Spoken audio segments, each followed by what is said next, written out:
함께 본문 말씀 사도행전 9장 8절부터 18절에 있는 말씀을 함께 읽도록 하겠습니다.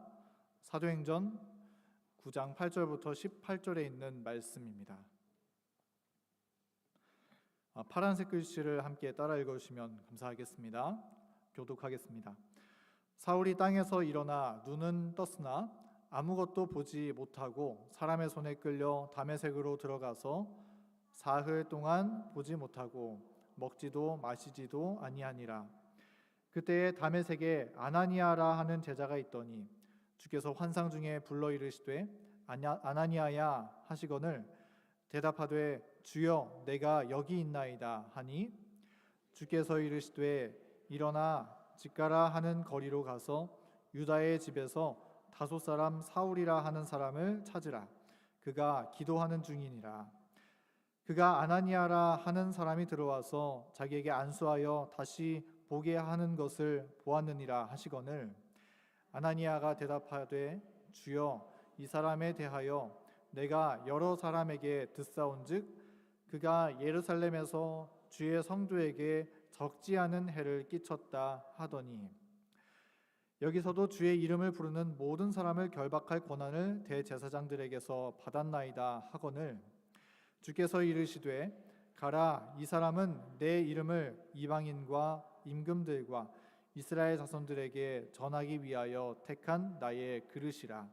그가 내 이름을 위하여 얼마나 고난을 받아야 할 것을 내가 그에게 보이리라 하시니 아나니아가 떠나 그 집에 들어가서 그에게 안수하여 이르되 형제 사울아 주 곧 내가 오는 길에서 나타나셨던 예수께서 나를 보내어 너로 다시 보게 하시고 성령으로 충만하게 하신다 하니 함께 읽겠습니다.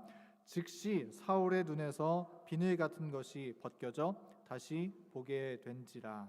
아멘.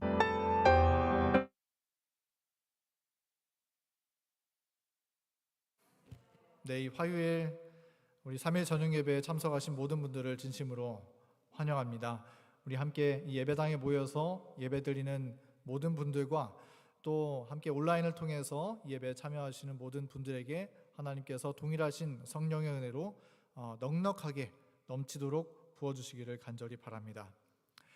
오늘은 제가 화요일 금요일 설교를 맡을 때마다 이 바울이 만난 사람들 또 바울을 만난 사람들이라는 제목으로 함께 말씀을 살펴보고 있는데요. 오늘은 3부 말씀으로 예비된 마중물 아나니아라고 하는 제목으로 함께 아나니아라는 사람에 대해서 살펴보도록 하겠습니다.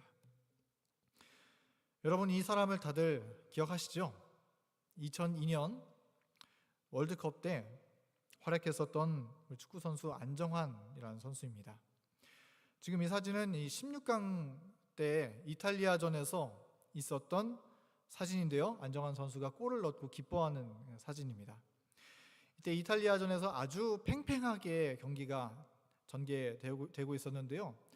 그런데 이 경기가 진행되다가 정말 절호의 찬스로 대한민국이 페널티킥을 넣을 수 있는 기회를 얻게 되었습니다. 그리고 안정환 선수가 킥을 하게 되었었는데 다 그때의 기억을 하시죠? 네, 거기에서 정말 중요한 순간인데 골을 넣지 못하고 실축을 하게 되었던 것입니다.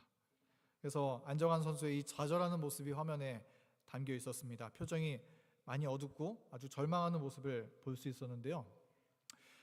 일반적이라면 마음에 이렇게 많이 부담감을 가지고 있는 선수가 있다면 이런 실수로 인해서 교체를 해주는 게 일반적인 모습이라고 합니다. 그렇지만 그 당시에 감독이었던 거스 히딩크 감독은 안정환 선수를 이 코트에서 교체하지 않았습니다.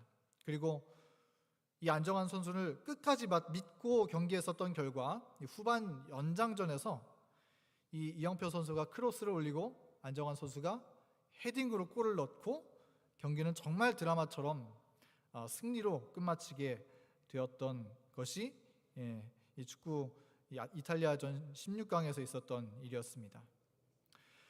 2002년으로부터 한 20여 년이 지난 지금 이제 TV에서 이 그 당시에 선수들과 또 히딩크 감독, 박항서 이 코치를 모시고 이제 함께 TV 프로그램 쇼를 했었더라고요. 그때 이제 이야기를 하는 중에 이 박항서 감독이 한번 히딩크에게 물어봤습니다. 감독님, 왜 그때 안정환을 교체하지 않았습니까? 이게 물어봤어요. 정말 너무 궁금하다는 거예요. 지금에 와서도. 그때 이 감독님의 대답은 무엇이었냐면, 그때 안정환을 내가 믿었습니다. 이렇게 대답을 하는 거예요. 안정환에게 이렇게 말했다는 것입니다. 너가 실축을 했더라도 그래도 나는 너를 믿을 거야. 그리고 안정환 선수는 그 얘기를 듣고 만약에 이 히딩크 감독이 그때 자신을 교체했었더라면 그런 드라마틱한 골은 있을 수도 없었을 것이고, 심지어 자신은 한국에서 더 이상 살지 못했을 수도 있었을 것이라고 그때 이야기를 회고하면서 이야기하는 모습을 보게 되었습니다. 이렇게 믿어주는 한 사람이 있었기 때문에 안정환 선수는 실패를 딛고 다시 일어설 수 있었던 것입니다. 여러분, 우리도 그렇습니다. 우리를 믿어주는 사람이 없다면, 또 우리를 위해서 기도해주는 사람이 없다면 우리도 우리의 연약한 삶과 믿음을 지탱할 수 없을 것입니다. 오늘 우리는 이 바울이 만난 사람 아나니아에 대해서 함께 이야기를 나눌 것인데요. 이 사울은 그리스도교를 맹렬하게 핍박했었던 사람이었죠. 그런데 그런 사울이 회심했을 때 이런 사울을 믿어주고 받아주었었던 한 사람이 있었는데, 그 사람이 바로 아나니아라는 사람이었다는 것입니다. 그리고 사울은 그렇게 그를 믿어주는 아나니아가 있었기 때문에 믿음의 거장으로 전도자의 생애를 살아갈 수 있었던 것이죠.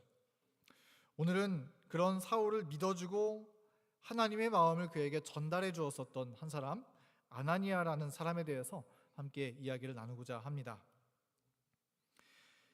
이 아나니아를 만나기 전에 그때 사울은 어떤 상태에 있었을까요? 어떤 상황 가운데서 아나니아를 만났을까? 먼저 이 사울의 상태의 이야기를 함께 살펴보도록 하겠습니다. 어떤 상태에 있었죠? 아주 기세등등한 모습으로 사울은 살고 있었습니다. 스데반이 죽고 사울은 오히려 더욱더 기세등등하게 초대교회를 핍박해 나가기 시작했습니다. 당시에 사울은 예루살렘에서 다메섹으로 여행하고 있었는데요. 그 여행의 목적이 무엇이었을까요? 이 다메섹에 있는 제자들을 잡아서 예루살렘으로 끌고 가서 신문하고 처형하는 것이 그의 목적이었던 것입니다. 당시 예루살렘에서 다메섹까지의 거리를 재보면 240km가 된다라고 합니다.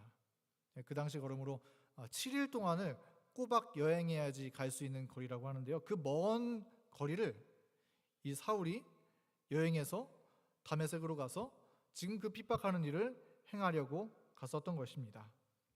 그만큼 대단하게 핍박의 정신을 불태우고 있었던 것이었죠.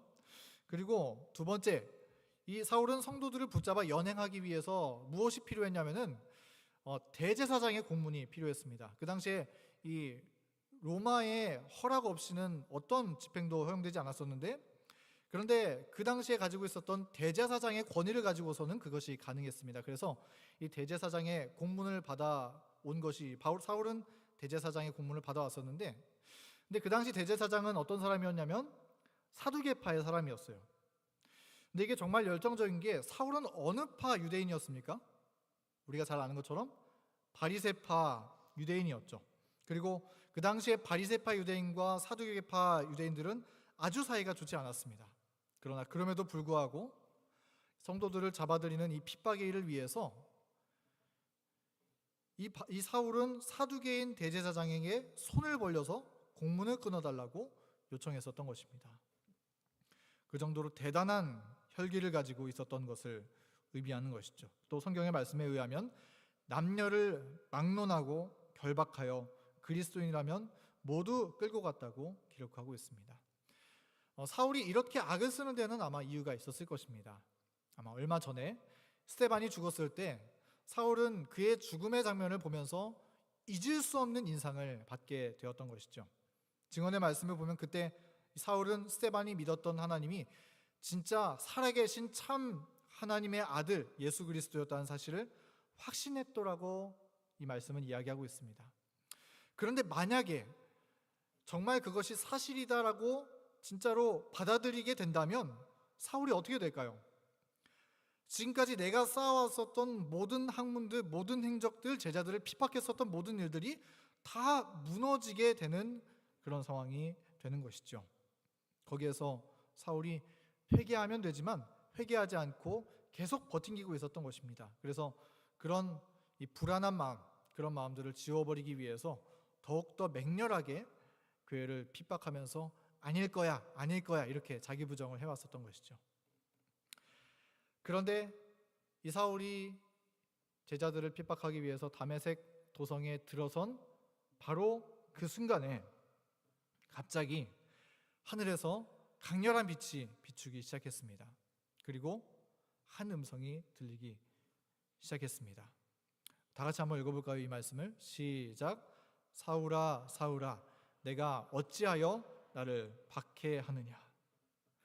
사울아 사울아 내가 어찌하여 나를 박해하느냐. 여러분, 이 음성이 누구의 음성일까요? 네, 살아계신 예수님의 음성이 들리는 것입니다. 예수님이 사울에게 어찌하여 나를 박해하느냐 말씀하고 있는 것입니다. 여기 내가 어찌하여 나를 박해하느냐 하신 예수님의 말씀에는 깊은 의미가 있습니다. 이 말씀은 죄를 범하고 하나님께서 부르실 때 숨었던 그 아담에게 아담아 내가 어디 있느냐라고 부르시는 하나님의 음성과 똑같습니다. 아담아 내가 어디 있느냐. 사울에게 또 내가 어찌하여 나를 박해하느냐. 예수님은 이 단 한 가지 질문을 통해서 사울의 행동과 그의 삶의 근본을 흔들어 놓는 고민이 되는 질문을 던져 주었었던 것이죠. 이어서 예수님께서는 이렇게 또한 말씀하셨습니다. 나는 내가 박해하는 예수라. 사울이 예수님의 음성을 듣게 되었던 것입니다. 사울은 이전까지 예수님과 직접 맺은 관계가 아마 없었을 것입니다. 그러나 예수님은 말씀하시기를 나는 내가 박해하는 그 예수다 이렇게 말씀하셨어요. 이 말씀은 이전까지 사울은 교회를 위한다는 열심으로 초대교회를 핍박해왔습니다. 제자들을 핍박해왔는데 그 제자들이 누구랑 함께하고 있었더라고 말씀하고 있는 거예요. 사울이 핍박했었던 그 제자들이 하나님의 아들 예수님과 함께하고 있었다라고 하는 말씀인 것입니다. 예수님은 핍박받던 제자들과 자신을 동일시하셨습니다. 돌에 맞아 죽는 스데반과 예수님 자신을 동일시하셨습니다. 그 장소에 그 안에 내가 함께하였노라 말씀하고 있는 것입니다. 사울은 이 말을 듣고 모든 것이 와르르 무너지는 경험을 하게 되었던 것입니다. 내가 하나님의 아들을 핍박하고 박해하고 내가 그분을 못 박은 사람이구나. 이것을 깨닫게 되었던 것이죠. 그리고 이 일로 인해서 사울에게 어떤 변화가 찾아왔습니까? 사울은 눈이 멀게 되었습니다. 이 사울이 눈이 멀게 되었었던 이 모습은 스데반이 예수님을 보았을 때와는 정말 상반된 그런 경험이었던 것이죠. 스데반은 예수님을 보고 어떻게 이야기했습니까? 여러분, 예수님을 보십시오. 예수님은 저기 하나님 보좌 우편에 앉아 계시는 살아계신 하나님입니다. 스데반은 그렇게 외치면서 천사의 얼굴을 하며 주님만을 바라보면서 그렇게 목숨을 거두었는데 사울은 그 예수님의 광채를 보았을 때 어떻게 했다는 거예요? 예수님의 얼굴빛을 보고 퍽 엎드러져서 눈을 더 이상 보지 못하게 되는 일들이 생기게 되었다는 것입니다. 사울은 이것을 마치 하나님의 심판이 나에게 떨어진 것이 아닌가 생각했던 것입니다. 앞으로 하나님이 어떻게 나를 여기실까? 사울은 두려운 마음이 이르러 왔던 것이죠. 그리고 그 이후로 사울은 사흘 동안 보지 못하고 먹지도 못하고 아무것도 하지 못하면서 시간을 보내게 되었던 것입니다. 게다가 그 당시에 더 마음이 힘들었던 건 뭐냐면은 이런 사실을 누구에게도 말할 수 없는 그런 고립된 상태에 놓여져 있었더라 하는 것입니다. 이 바울의 생애에 나타난 그 당시의 내용은 이렇게 기록을 하고 있습니다. 그는 외롭게 고립되어서 교회와 아무런 소통 없이 시간을 보냈다. 이것은 사울이 다메섹으로 오는 목적에 대해 이미 예루살렘에 있는 신자들로부터 경고를 받은 터라. 신자들은 그가 그들을 더욱 쉽사리 속이기 위하여 연극을 하고 있는 것이라고 생각하고 두려워했기 때문이었다. 사울은 회개하지 않은 유대인들에게 호소할 생각이 없었는데 이는 그래봐야 그의 이야기를 들으려고 하지 않으리라는 것을 알고 있었기 때문이었다. 그는 모든 인간의 동정으로부터 차단된 것처럼 보였다. 그래서 뉘우치며 온전히 상한 마음과 회개하는 심령으로 기도했다. 그가 앞을 못 보고 양심의 가책을 받는 유대인으로 보낸 3일이 마치 3년이나 되는 것처럼 길게 느껴졌다. 3일이 몇 년 얼마나 된다고 느껴졌다고요?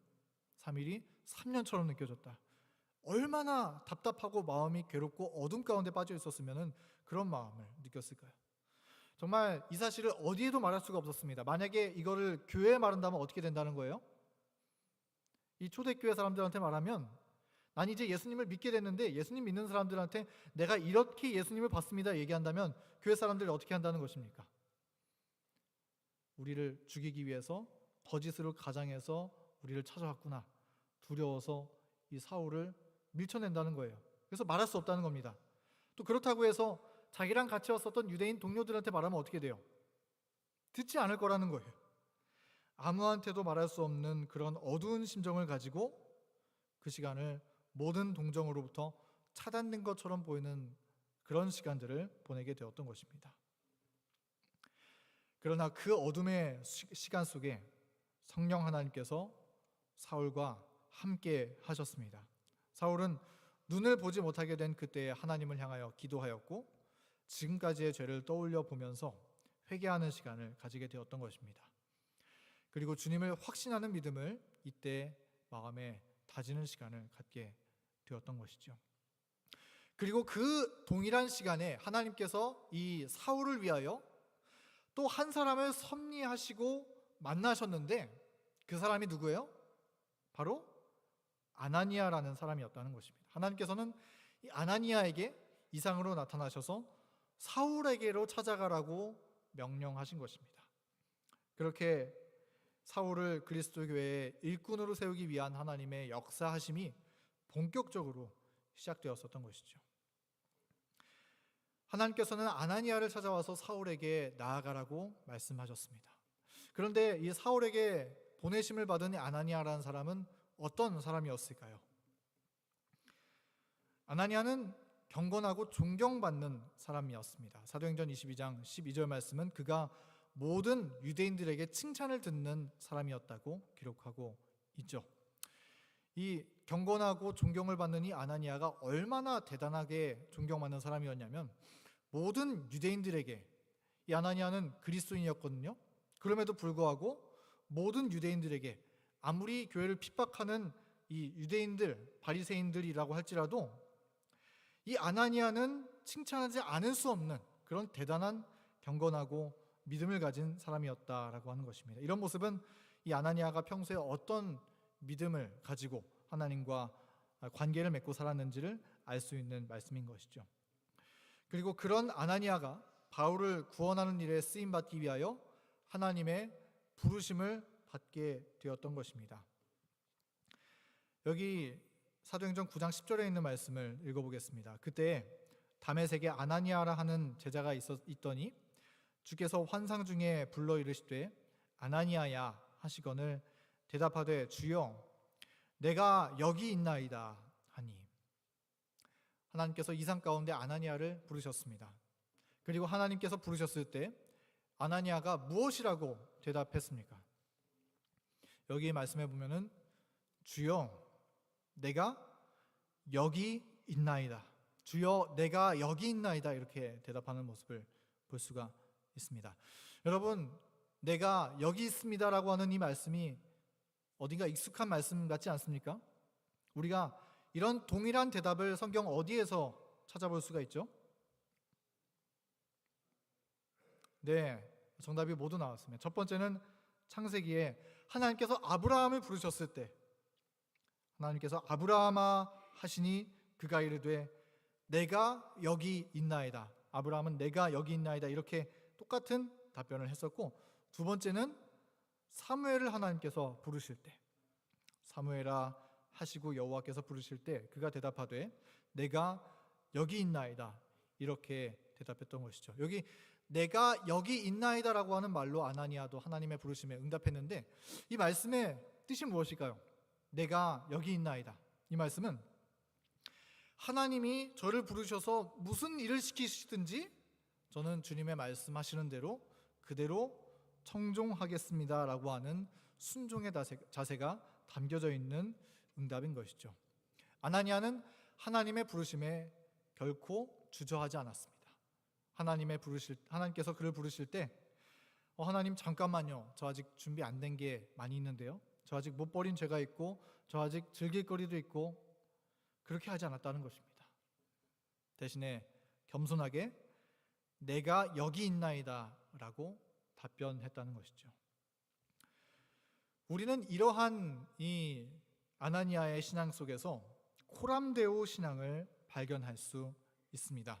여러분, 코람데오가 무엇일까요? 코람데오는 이 종교 개혁자들이 새기고 있었던 신앙 정신 가운데 하나인데요. 이것은 이 하나님 앞에서라고 하는 의미를 가지고 있는 단어입니다. 하나님 앞에서. 내가 언제 어느 곳에 있다 할지라도 우리의 영적인 현 주소는 하나님 앞이라는 사실을 잊지 않고 살겠노라는 믿음의 정신을 대표하는 한 단어인 것입니다. 이것은 평소에 하나님의 부르심에 준비된 사람들이 하나님 앞에서 살겠노라는 믿음의 고백을 나타내는 표현인 것이죠. 아나니아는 그런 믿음을 가지고 살다가 하나님께서 부르실 때 주저함 없이 응답했었던 것입니다. 여러분, 우리는 이런 아나니아의 신앙의 모습을 보면서 우리의 신앙의 모습을 점검해 보게 됩니다. 우리는 하나님의 부르심에 응답할 준비가 되어 있습니까? 하나님께서 당신의 사업에 우리를 택하셔서 나를 쓰시겠다고 말씀하실 때 하나님의 부르심에 응답할 준비가 여러분 우리는 되었나요? 우리는 모두 하나님의 부르심을 받은 사람들입니까? 부르심을 받았습니까, 여러분? 우리는 하나님의 부르심을 받은 사람입니다. 우리는 하나님의 부르심을 받고 주님의 복음을 받아들이고 제7일 안식일 예수재림교회로 모이게 되었습니다. 그리고 하나님께서는 이 교회 제7일 안식일 예수재림교회 교문이 교회를 사용하셔서 땅끝까지 복음을 전파하시고 하나님의 복음을 회복시키는 운동을 일으키셔서 온 땅을 환하게 하시겠다라고 우리에게 약속하셨습니다. 하나님께서 그 일을 위해서 우리를 불러주셨습니다. 특별히 이 구리에 특별히 교문동의 구리에 하나님의 복음을 높이 세우는 등대의 역할을 충실히 감당하라고 우리를 교회로 불러주셨다는 것입니다. 여러분, 이 귀한 마지막 사역에 하나님께서 부르실 때 주님, 제가 여기 있습니다. 저를 사용하여 주시옵소서 이렇게 답변할 수 있는 준비가 우리 되었나요? 오늘 아나니아의 신앙을 보면서 우리의 신앙을 점검해보고 우리가 나아가야 할 길을 다시 한번 되새기는 시간이 되었으면 좋겠습니다. 아나니아가 가졌었던 그 신앙의 모습, 코람데오 신앙, 하나님 앞에서 살아가는 신앙. 그래서 언제 어느 상황 속에 있든지 하나님께서 내 옆에 함께 계시노라고 믿고 주님께서 부르실 때 아멘 하고 순종하여 응답하는 그러한 준비된 믿음, 그것이 저와 여러분의 믿음이 되기를 간절히 바랍니다. 그래서 언제든지 하나님께서 우리를 쓰시겠다 하실 때 주님께서 우리를 기뻐 사용하실 수 있는 그런 유용한 일꾼들로 함께 자라나고 살아가게 되기를 간절히 소원합니다. 아나니아는 하나님께서 부르실 때 그 말씀에 순종했습니다. 그런데 사실 아나니아가 하나님의 말씀에 순종하는 일은 여간 쉬운 일이 아니었습니다. 아나니아가 사울에 대한 이야기를 들었을 때 그 말씀은 정말 쉽지 않은 일이었습니다. 그래서 하나님께서 이 사울에게 나아가라고 했을 때 아나니아는 한번 이렇게 대답했습니다. 아나니아가 대답하되 주여 이 사람에 대하여 내가 여러 사람에게 듣사온즉 그가 예루살렘에서 주의 성도에게 적지 않은 해를 끼쳤다 하더니 여기서도 주의 이름을 부르는 모든 사람을 결박할 권한을 대제사장들에게서 받았나이다 하거늘. 그러니까 이 아나니아의 대답이 뭐예요? 제가 이렇게 가는 게 정말 맞습니까? 이렇게 되묻는 것이죠. 세상에 그 대단한 핍박자 사울에게 가라고요? 이 말씀이 도무지 믿겨지지가 않았던 것입니다. 분명 사울은 대단한 살기를 가지고 지금도 초대교회를 핍박하려고 다메섹에 찾아온 사람이었는데 뭘 믿고 그런 사울에게 다가가서 눈을 뜨게 하라니. 아니, 사울을 만나면 내 목숨은 살 수 있나? 이건 정말 어려운 일이라고 생각이 들었던 것이죠. 그리고 사울을 교회에 데려온다면 교회가 어떻게 될까요? 교회도 참 이 사실을 받아들이기 힘들 것이고 자기 자신도 아주 곤란한 상황에 처하게 될지 모르는 일이었습니다. 그래서 하나님 앞에 되묻는 것입니다. 이게 정말 맞습니까? 그럴 때 하나님께서는 아나니아에게 이렇게 말씀하십니다. 다시 한번 가라고 말씀하십니다. 가라. 이 사람은 내 이름을 이방인과 임금들과 이스라엘 자손들에게 전하기 위하여 택한 나의 그릇이라. 사울에게 나아가라고 하나님께서 다시 한번 말씀하시는 것입니다. 아나니아가 이러한 하나님의 말씀에 뭐라고 대답했을까요? 성경에 그 대답은 나오지 않습니다. 그러나 아나니아의 행동은 그의 대답을 대신합니다. 사도행전 9장 17절 말씀에 아나니아가 떠나 그 집에 들어가서 이렇게 기록하고 있는데 이 말씀에 대한 주석을 살펴보면 그는 주님의 보증을 받아들이고 즉각적인 순종을 나타냈다 이렇게 말씀하고 있는 것입니다. 하나님의 말씀에 즉각적으로 순종하여서 즉시로 이제 자리를 박차고 일어나서 사울에게로 향하여 나아갔다고 말씀하고 있는 것입니다. 여러분, 우리도 하나님의 부르심이라면 이렇게 즉각적으로 순종하는 사람들이 되기를 간절히 바랍니다. 하나님의 일을 하다 보면 우리는 가끔 이게 참 힘들구나 하는 것을 느낄 때가 때때로 있습니다. 그래서 이 우리에게 주어진 하나님의 일로부터 때때로 도망치고 싶은 그런 감정을 느낄 때가 간혹 있는 것입니다. 그래서 전에 교회에서 이제 우스갯소리로 들었던 얘기인데 교회 선거하는 그런 때쯤 되면은 꼭 숨어서 교회에 몇 주간 안 나오는 사람이 딱 그 주간을 피해서 한 달 동안 여행 가 있는 그런 사람들도 있더라고 하는 그런 이야기를 들었던 적이 있습니다. 우리 교회에 또 때마침 그런 시기가 다가오고 있는 것 같은데요. 여러분, 우리 하나님의 부르심이 있을 때 올해는 그렇게 하는 거 말고 하나님의 부르심에 즉각 순종하는 아나니아의 믿음을 나타내게 되기를 간절히 바랍니다. 하나님의 부르심에는 약속이 있는 것입니다. 하나님의 부르심에는 목적이 있는 것입니다. 하나님의 부르심에는 우리를 위한 하늘의 축복을 허락해 주시겠다 하시는 하나님의 말씀이 있는 것입니다. 여러분, 그러한 하나님을 믿고 주님의 부르심에 온전히 순종하는 저희 모두가 될 수 있기를 간절히 바랍니다. 특별히 하나님께서 찾으시는 영혼을 위해서, 하나님께서 세상 최고의 관심과 사랑을 쏟으시는 교회를 위해서 주님께서 나아가라 말씀하시는 그 주님의 명령이 우리의 양심의 음성으로 들리거든 다른 무엇보다 그 음성에 순종하는 일을 최우선으로 생각하는 우리 교문이 교회와 저와 여러분 되기를 간절히 소망합니다. 하나님의 명령을 따라서 아나니아는 사울에게 어떻게 했을까요? 아나니아가 사울에게 나아가서 해준 것은 이러한 일들이었습니다. 사도행전 9장 17절부터 19절 말씀에 기록된 이 말씀을 따라서 이 아나니아는 사울에게 안수하였고 그리고 성령 충만함을 선물하였고 그리고 그렇게 했을 때 사울의 눈에서 비늘 같은 것이 벗겨져 없어졌다고 했습니다. 그러니까 보지 못하게 되었던 사울이 사흘 만에 다시 눈을 뜨게 되는 일이 일어나게 되었던 것이죠. 그리고 이 사울은 침례를 받고 그리스도인으로 이제 입교하게 되었고 이제 사흘 동안 음식을 먹지 못했는데 이제 믿음을 회복하고 다시 음식을 먹고 강건하게 되었습니다. 그리고 19절의 끝에 있는 말씀을 보면은 이 사울이 그리스도인이 되고 제자들과 함께 며칠을 머물렀다고 성경은 기록하고 있습니다.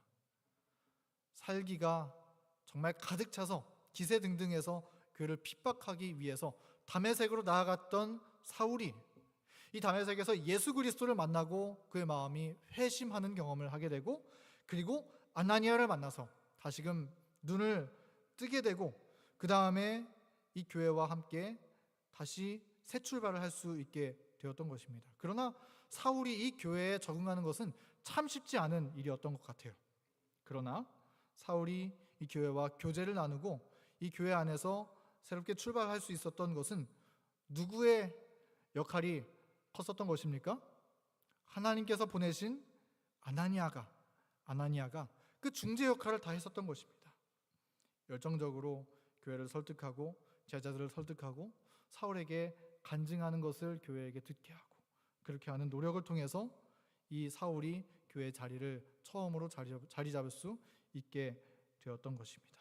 우리 이렇게 영혼들을 교회에 데리고 오고, 또 그 교인들이 찾아온 구도자들이 교회에 잘 자리 잡고 믿음으로 성장하는 일을 돕는 일에 있어서 우리 교문이 교회도 아나니아처럼 우리 모두가 한 마음으로 연합하는 그런 교회가 될 수 있으면 정말 좋을 것 같습니다. 사울은 눈을 뜨게 되었다고 했는데 그 말씀의 의미는 무엇인가? 예수님을 만나게 되었을 때 사울이 눈이 멀게 되었었죠. 그것은 사울이 지금까지 영적 소경이었다는 사실을 깨닫게 되었다는 것을 의미합니다. 이전에 스데반에게 말씀하셨던 그 예수님이 사울에게는 보이지 않았습니다. 하나님의 음성이 들리지 않았었습니다. 그리고 이제 주님을 만나고 주님을 바라보게 되었을 때 눈이 멀게 되었는데, 이 아나니아를 만남으로 눈을 뜨게 되었었던 것이죠.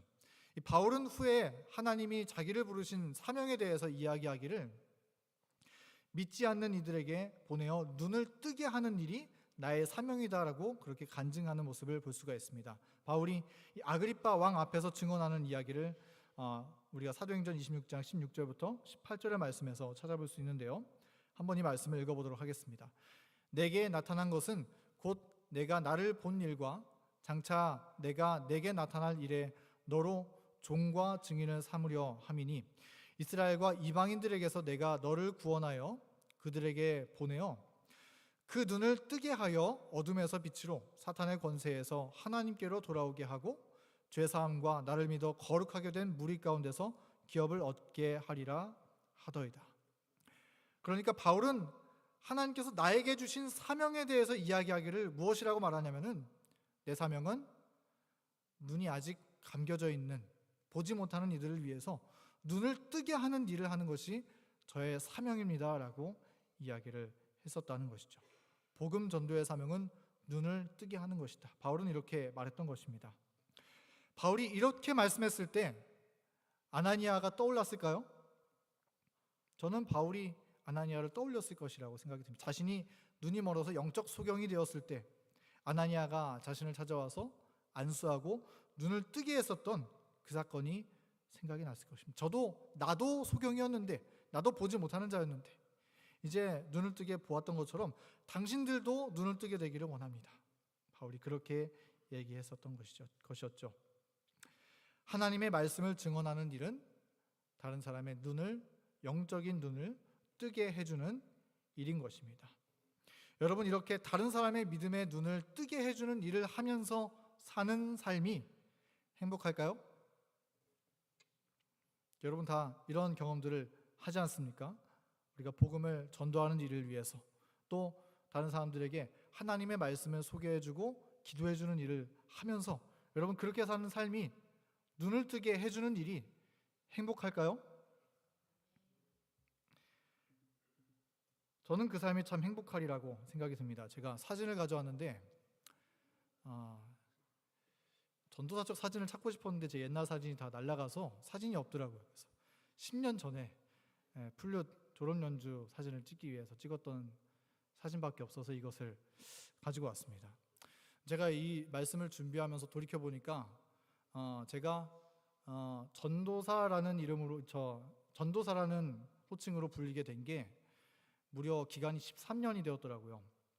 22살에 학생 전도사로 나가게 되면서 학교 생활 3년, 군대 2년 빼더라도 그 다음부터도 계속 이제 진리의 선교에 있었고, 또 마지막 사명에서 선교했었고, 강남하늘빛 교회에서 전도사로 봉사했었고, 교문리 교회에 오게 되었었고, 산패동 교회에서 옛날에 또 봉사했었고, 다 합치니까 10년 정도 되는 시간을 전도사라는 호칭으로 그렇게 살았던 것 같습니다.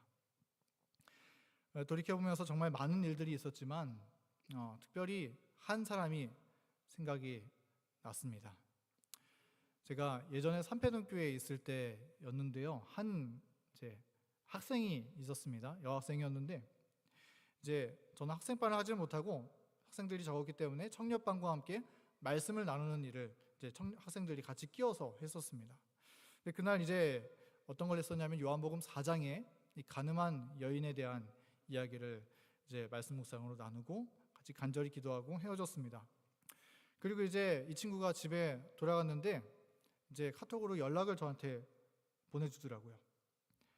전도사님, 예수님의 사랑이 정말 간절하게 느껴졌습니다.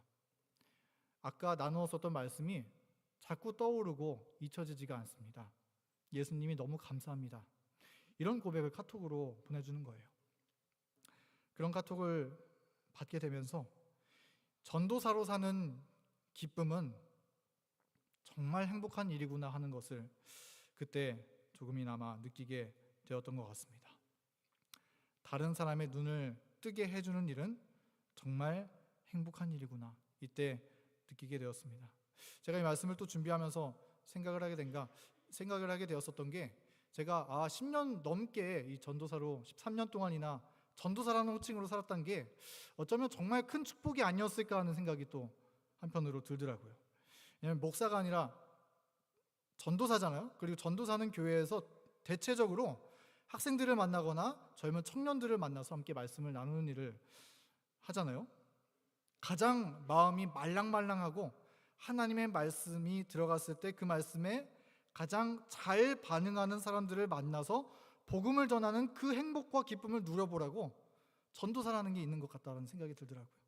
그게 참 얼마나 큰 하나님의 선물이 아닐까 하는 생각이 들게 되었던 것 같습니다.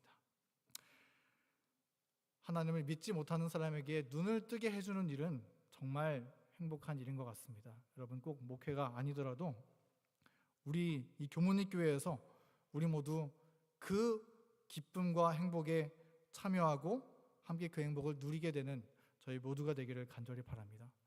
저는 여기 교문리 교회에 와서 정말 많이 느끼고 있는 것들이 그런 것들이에요. 정말 이 교회를 위해서 다른 사람들의 영적 눈을 뜨게 해주는 일을 위해서 살아가는데 꼭 목회자가 아니어도 되겠구나.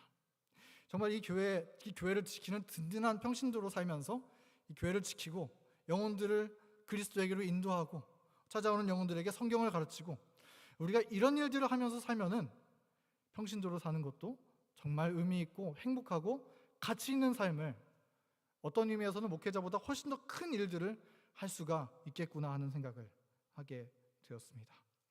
그런 선배님들을 보면서 참 마음에 많은 감동을 느끼고 배움을 받게 되는 것 같습니다. 우리처럼 이 교회에서 하나님을 만난 간증을 나누고 또 하나님의 말씀을 전하고 영혼이 깨어나서 빛을 볼 수 있도록 기도해주는 그러한 삶을 우리 모두 함께 살면서 이런 아나니아와 같은 믿음을 함께 경험하게 되기를 간절히 바랍니다. 아나니아를 만난 후에 사울은 변화되었습니다. 사울은 그때 눈을 뜨게 된 즉시로 그리스도를 증언하기 시작했습니다.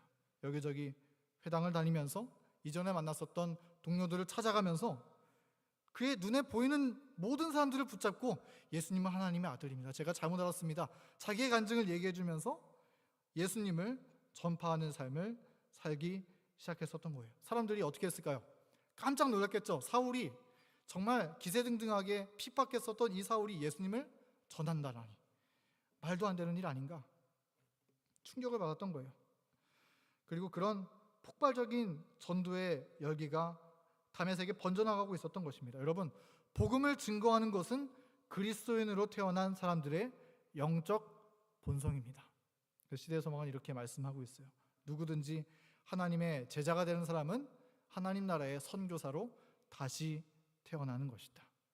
우리 거듭난 사람으로서 이러한 사울의 모본을 따르는 것이 우리의 삶이 되었으면 좋겠습니다.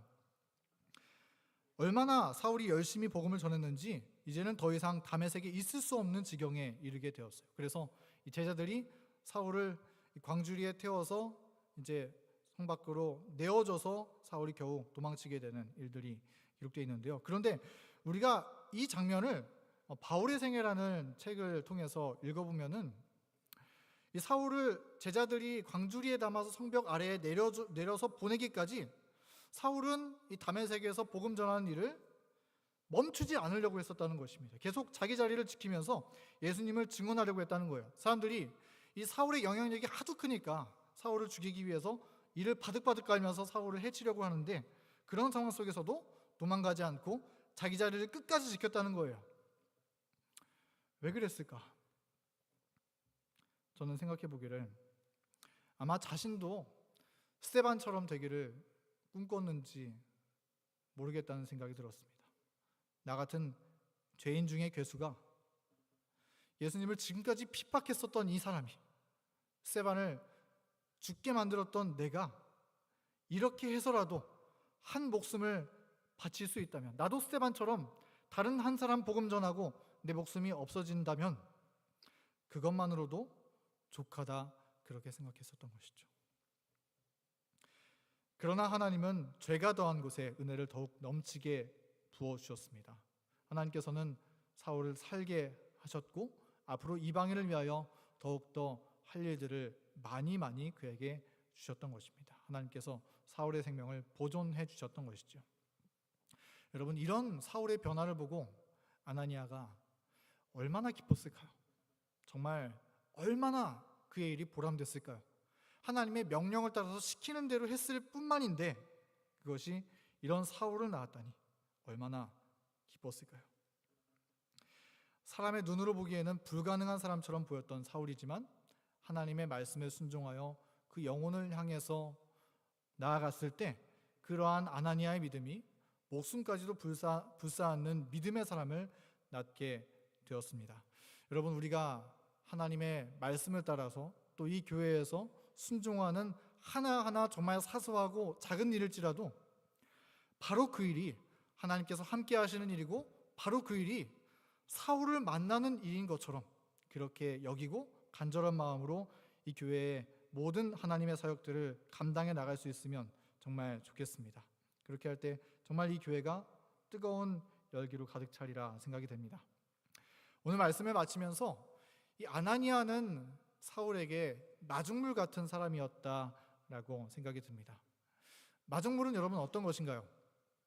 저는 물론 펌프를 퍼오르면서 물을 깃던 세대는 아니긴 하지만 사용하는 모습을 본 적이 있습니다.